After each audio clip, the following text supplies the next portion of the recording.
दोस्तों इस वीडियो में बात करने वाले हैं रीट शिक्षक भर्ती के लिए शिक्षा मनोविज्ञान के कुल 30 प्रश्नों का मॉडल पेपर ये रहेगा आपका।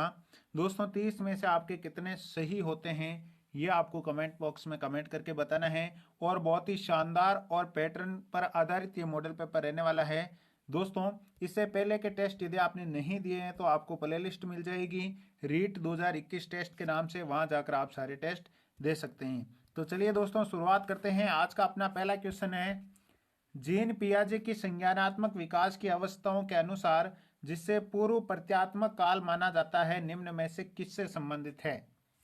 विकल्प आपके हैं इंद्रिय गति अवस्था से, मूर्त संक्रियात्मक अवस्था से, पूर्व संक्रियात्मक अवस्था से या औपचारिक संक्रियात्मक अवस्था से। दोस्तों क्वेश्चन है, जीन पियाजे की संज्ञानात्मक विकास की अवस्थाओं के अनुसार जिसे पूर्व प्रत्यात्मक काल माना जाता है निम्न में से किससे संबंधित है?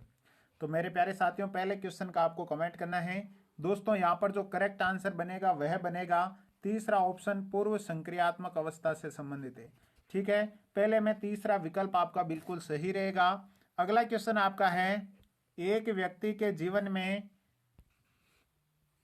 नाम व प्रशंसा कमाने की इच्छा किस प्रकार का अभिप्रेरक है? आंतरिक अभिप्रेरक, बाह्य अभिप्रेरक, दैहिक अभिप्रेरक या मनोवैज्ञानिक अभिप्रेरक? मेरे प्यारे साथियों यहाँ पर क्वेश्चन को ध्यान से समझना। एक व्यक्ति के जीवन में नाम व प्रशंसा कमाने की इच्छा किस प्रकार का अभिप्रेरक है? तो दोस्तों यहाँ पर जो दूसरे क्वेश्चन का राइट आंसर बनेगा वह पहला ऑप्शन रहेगा, आंतरिक अभिप्रेरक है। पहला ऑप्शन आपका करेक्ट आंसर रहेगा।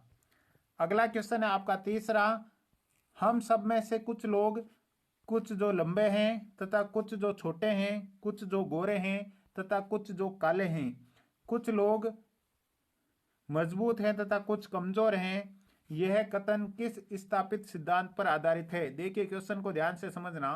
विकल्प आपके हैं बुद्धि व लैंगिक विभिन्नता पर, बुद्धि व प्रजाति विभिन्नता पर, व्यक्तिक विभिन्नता पर या व्यक्तिक प्रगतिशीलता पर। दोस्तों यहाँ पर करेक्ट आंसर क्या हो जाएगा आप कमेंट करके बताएं। बहुत ही शानदार ये टेस्ट पेपर रहने वाला है दोस्तों। तीसरे का सही विकल्प रहेगा तीसरा ऑप्शन, व्यक्तिक विभिन्नता के कारण ये होता है। तीसरा विकल्प आपका बिल्कुल सही रहेगा। अगला क्वेश्चन है, संतुष्ट कार्यक्रम जरूरी होते हैं, संपुष्ट कार्यक्रम जरूरी होते हैं, संपुष्ट कमजोर अधिगमकर्ताओं के लिए, प्रतिभाशाली बालकों के लिए, साधारण बालकों के लिए या शारीरिक रूप से अयोग्य बालकों के लिए? दोस्तों चौथे का करेक्ट आंसर क्या होगा वो बताना है। संपुष्ट कार्यक्रम किसके लिए जरूरी होते हैं?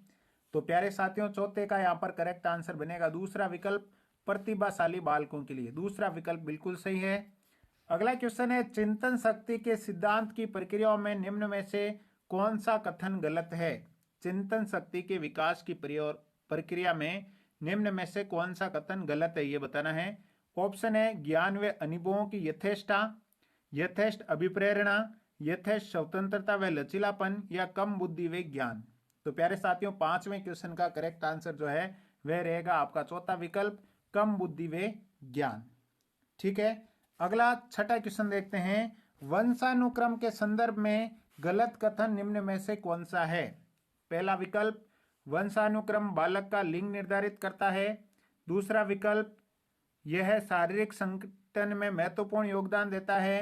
तीसरा विकल्प, यह जुड़वा बालकों के जन्म में योगदान देता है। चौथा, इसमें रुचि, अभिवृत्ति, पसंद, नापसंद तथा मस्तिष्क की संवेदात्मक भावनाएं समाहित होती है। वंशानुक्रम के संबंध में बताना है। तो प्यारे साथियों यहाँ पर चौथा ऑप्शन करेक्ट आंसर हो जाएगा, ये गलत है, चौथा बिल्कुल सही रहेगा। ठीक है, अगला देखिए, निम्न में से कौन रचनात्मक आकलन का एक उपयुक्त उपकरण नहीं है? दत्त कार्य, मौखिक प्रश्न, अवधि परीक्षा या प्रश्न व खेल? दोस्तों बहुत ही अच्छा क्वेश्चन है, ध्यान से समझना आप। निम्न में से कौन रचनात्मक आकलन का एक उपयुक्त उदाहरण नहीं है? जल्दी से बताएंगे। सातवें का राइट आंसर क्या रहेगा? प्रश्न नंबर 7 का सही विकल्प रहेगा पहला ऑप्शन, दत्त कार्य।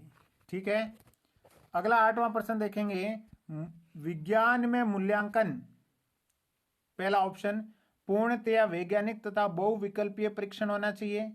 दूसरा, विद्यार्थियों के क्रियाकलापों के अंत में होना चाहिए। तीसरा, सभी क्रियाकलापों का एकीकृत भाग होना चाहिए। चौथा, केवल विषय व प्रत्ययों को शामिल करें तथा प्रक्रिया व अभिव्यक्ति को छोड़ दे। तो 8वें का जो रहेगा वह रहेगा आपका सभी क्रियाकलापों का एकीकृत भाग होना चाहिए। तीसरा विकल्प सही रहेगा। ठीक है, अगला देखिए, बुद्धि समावेश करती है अपसारी चिंतन का, अभिसारी चिंतन का, समालोचित चिंतन का या विचार चिंतन का। बहुत ही अच्छा क्वेश्चन है दोस्तों। बुद्धि समावेशित करती है किसे? इस प्रश्न का कितने लोग सही आंसर देते हैं ये देखना है। बहुत ही ज्यादा इंपॉर्टेंट क्वेश्चन है दोस्तों। तो यहां पर 90 का जो करेक्ट आंसर बनेगा वह बनेगा आपका ऑप्शन नंबर 2, बुद्धि अभिसारी चिंतन को समावेशित करती है। दूसरा विकल्प सही है। 10वां क्वेश्चन है आपका, दुर्बलीकरण बाधा है, दुर्बलीकरण बाधा है शारीरिक स्तर पर, कार्यात्मक स्तर पर, सामाजिक स्तर पर या शैक्षिक स्तर पर। तो प्यारे साथियों, प्रश्न नंबर 10 का सही विकल्प जो है वह रहेगा आपका दूसरा ऑप्शन, कार्यात्मक स्तर पर। ठीक है, आगे बढ़ते हैं। आगे अगला देखिए, बहुत ही अच्छा क्वेश्चन आ चुका है, पियाजे से रिलेटेड है, 11वां। ध्यान से पढ़ना इसको। पियाजे के संज्ञानात्मक सिद्धांत की अवस्थाओं का क्रम निम्न में से कौन सा है? 4 विकल्प आपको दिखाई दे रहे हैं, आप इनको ध्यानपूर्वक देखिए। पहले 4 विकल्प दिखाई दे रहे हैं, मैं पूछ रहा हूं कि आपको क्रम बताना है, पियाजे के संज्ञानात्मक सिद्धांत की अवस्थाओं का कौन सा सही होगा। तो दोस्तों यहां पर जो करेक्ट आंसर है वो कौन सा होगा? दूसरा ऑप्शन। पहला आएगा आपके संवेदी गामक अवस्था, फिर पूर्व संक्रियात्मक अवस्था, फिर मूर्त संक्रियात्मक अवस्था और लास्ट में औपचारिक संक्रियात्मक अवस्था। ठीक है, दूसरा विकल्प आपका बिल्कुल सही रहेगा। वीडियो को लाइक नहीं किया तो लाइक कर दें। इसी प्रकार के मॉडल टेस्ट पेपर पाने के लिए चैनल को सब्सक्राइब जरूर करें। अगला आपका 12वां प्रश्न है, समावेशित विद्यालय योजना के संदर्भ में कौन सा कथन गलत है?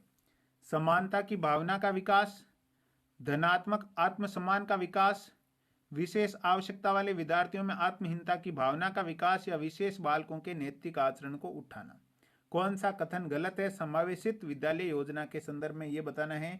तो 12वें का जो करेक्ट आंसर रहेगा वह तीसरा हो जाएगा, विशेष आवश्यकता वाले विद्यार्थियों को आत्महीनता की भावना का विकास, ये गलत है, तीसरा सही रहेगा। ठीक है, आगे देखिए, चिंतन अनिवार्य रूप से एक क्रियात्मक गतिविधि है, भावात्मक व्यवहार है, संज्ञानात्मक गतिविधि है या मनोगतिक प्रक्रिया है। दोस्तों यहां पर ध्यान से इसका जवाब देना है आपको।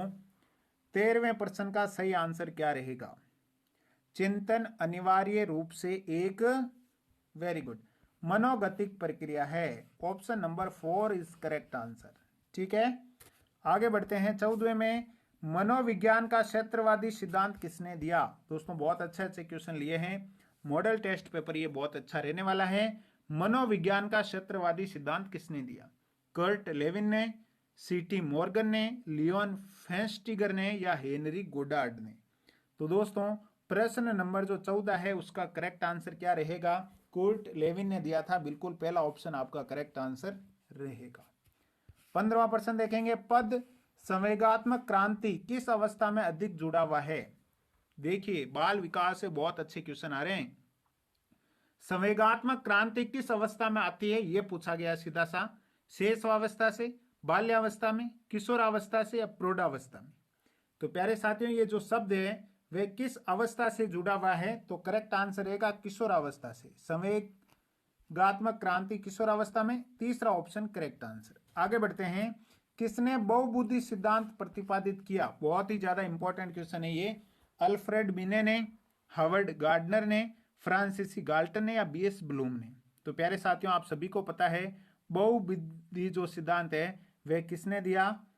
तो हार्वर्ड गार्डनर ने दिया, बिल्कुल सही, दूसरा ऑप्शन हो जाएगा आपका। ठीक है, निचली कक्षाओं में पढ़ाते समय एक शिक्षक को प्राथमिकता देनी चाहिए किसे? व्याख्यान विधि को, दत्त कार्य को, कहानी कथन को या समूह चर्चा को। प्रश्न नंबर 17 बहुत अच्छा क्वेश्चन है, ध्यान से समझ के आपको जवाब देना है। निचली कक्षाओं में पढ़ाते समय एक शिक्षक को किसे प्राथमिकता देनी चाहिए? तो ये देनी चाहिए आपके किसे? कहानी कथन को। ठीक है, क्योंकि निचली कक्षाएं हैं, तीसरा ऑप्शन करेक्ट आंसर। अगला है, युवा अधिगमकर्ताओं में निम्न में से कौन पढ़ने में कठिनाई का द्योतक नहीं है? अक्षर व शब्द अभिज्ञान में कठिनाई, पठन गति व प्रवाह में कठिनाई, शब्दों व विचारों को समझने में कठिनाई, या स्पेलिंग निरंतरता में कठिनाई। 18वें प्रश्न का क्या करेक्ट आंसर रहेगा? दूसरा ऑप्शन, पठन गति व प्रवाह में कठिनाई, दूसरा ऑप्शन आपका करेक्ट आंसर रहेगा। 19 नंबर देखो, मानव विकास की वह अवस्था जिसे सुनहरी अवस्था कहा जाता है कौन सी है? शैशवावस्था, बाल्यावस्था, किशोरावस्था या प्रौढ़ावस्था? बताइए जल्दी से। सुनहरी अवस्था, मानव विकास की वह अवस्था जिसे सुनहरी अवस्था कहा जाता है मेरे प्यारे साथियों, जल्दी से कमेंट करेंगे। तो प्यारे साथियों, यहां पर जो करेक्ट आंसर हो जाएगा वो हो जाएगा बाल्य अवस्था, दूसरा ऑप्शन। क्यों? क्योंकि शैक्षिक दृष्टिकोण से जीवन चक्र में बाल्यावस्था से कोई अधिक महत्वपूर्ण अवस्था नहीं है, इसलिए इसे सुनहरी अवस्था कहा जाता है, ध्यान रखना है। ठीक है, आगे बढ़िए। 20वां क्वेश्चन है, वह विशेषता जो कि सहयोगात्मक स्थिति की सीमा में नहीं है? आमने सामने अंत्यक्रिया, व्यक्तिक जवाबदेही, कार्यों पर जोर या शिक्षक केंद्रित? तो 20वें का जो करेक्ट आंसर रहेगा वो आपका रहेगा चौथा ऑप्शन, शिक्षक केंद्रित। ठीक है। 21वां है, सृजनात्मकता के बारे में क्या गलत है? पहला ऑप्शन, सृजनात्मकता तथा बुद्धि सदैव साथ साथ चलते हैं। सृजनात्मकता में लचीलापन होता है। सृजनात्मकता सार्वभौमिक प्रत्यय है, या सृजनात्मकता में एम का समावेश होता है? तो प्यारे साथियों, 21 नंबर प्रश्न में आपको यह बताना है कि गलत क्या है। तो गलत क्या है वह आपका पहला ऑप्शन ही रह जाएगा, सृजनात्मकता तथा बुद्धि साथ साथ चलते हैं, सदैव साथ साथ चलते हैं, ये जरूरी नहीं है। पहला ऑप्शन आपका करेक्ट आंसर रहेगा। अगला है, एक सिद्धांत के रूप में निर्मितवाद क्या है? 4 ऑप्शन आपको दिखाई दे रहे हैं, आप इनको ध्यानपूर्वक पढ़िए। पहला है, अनुकरण की भूमिका पर केंद्रित करता है। दूसरा है, अधिगमकर्ता की स्वयं के शब्दों का निर्माण करने की भूमिका पर जोर देता है। तीसरा है, सूचनाओं को रटने तथा प्रत्यास्मरण द्वारा परीक्षण पर जोर देता है। चौथा है, शिक्षक की प्रधान भूमिका पर जोर देता है। तो 22वें प्रश्न का जो करेक्ट आंसर रहेगा वो आपका दूसरा ऑप्शन रहेगा, अधिगमकर्ता की स्वयं के शब्दों का निर्माण करने की भूमिका पर जोर देता है। कौन? निर्मितवाद। दूसरा ऑप्शन करेक्ट आंसर। अगला है 23वां प्रश्न, अधिगम कार्य के लिए विद्यार्थियों की तत्परता का आकलन करना शिक्षकों के लिए कठिन है क्योंकि? 4 ऑप्शन आपको दिखाई दे रहे हैं, आप करेक्ट आंसर कमेंट करें जल्दी से। 23वें प्रश्न का करेक्ट आंसर क्या रहेगा? तो अधिगम कार्य के लिए विद्यार्थियों की तत्परता का आकलन करना शिक्षकों के लिए कठिन है क्योंकि तत्परता के सभी तत्व एक साथ परिपक्व नहीं होते हैं। पहला ऑप्शन आपका करेक्ट आंसर रहेगा प्रश्न नंबर 23 का। 24वां प्रश्न है, इरफान खिलौने तोड़ता है, देखिए, और उसके अवयवों को देखने के लिए उसे अलग अलग कर देता है, तो आप क्या करेंगे? पहला ऑप्शन, इरफान को कभी भी खिलौने के साथ खेलने नहीं देंगे। दूसरा है, सदैव कड़ी नजर रखेंगे। तीसरा है, उसकी जिज्ञासा प्रवृत्ति को बढ़ावा देंगे तथा उसकी ऊर्जा को दिशा प्रदान करेंगे। चौथा है, उसे बताएंगे कि खिलौने नहीं तोड़ने चाहिए। तो 24वें का आप सभी को आता है, तीसरा ऑप्शन करेक्ट आंसर हो जाएगा, उसकी जिज्ञासा प्रवृत्ति को बढ़ावा देंगे और उसकी ऊर्जा को एक दिशा प्रदान करेंगे। अगला है 25वां, एक शिक्षण विधि में 2 या 2 से अधिक शिक्षक सहयोग पूर्वक विषयों की योजना बनाते हैं, पूरा करते हैं तथा सदैव विद्यार्थियों पर इसके प्रभाव का मूल्यांकन आवर्ती रूप से करते हैं। यह विधि है सर्वे दृश्य शिक्षण, टोली शिक्षण, दृश्य शिक्षण या व्यक्तिक शिक्षण। तो प्यारे साथियों, आप इसका करेक्ट आंसर बताएं। 25वें का क्या हो जाएगा? 2 या 2 से अधिक शिक्षक सहयोग रूप से पढ़ा रहे हैं तो टोली शिक्षण हो जाएगा, दल शिक्षण हो जाएगा।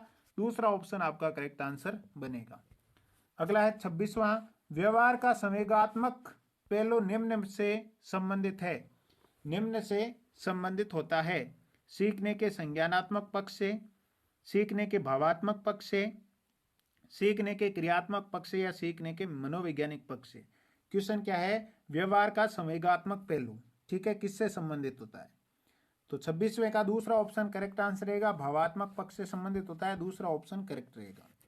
27वां है, एक अच्छा विद्यालय वह है, कौन सा? 4 ऑप्शन देखिए, जल्दी से कमेंट कीजिए, राइट आंसर क्या रहेगा।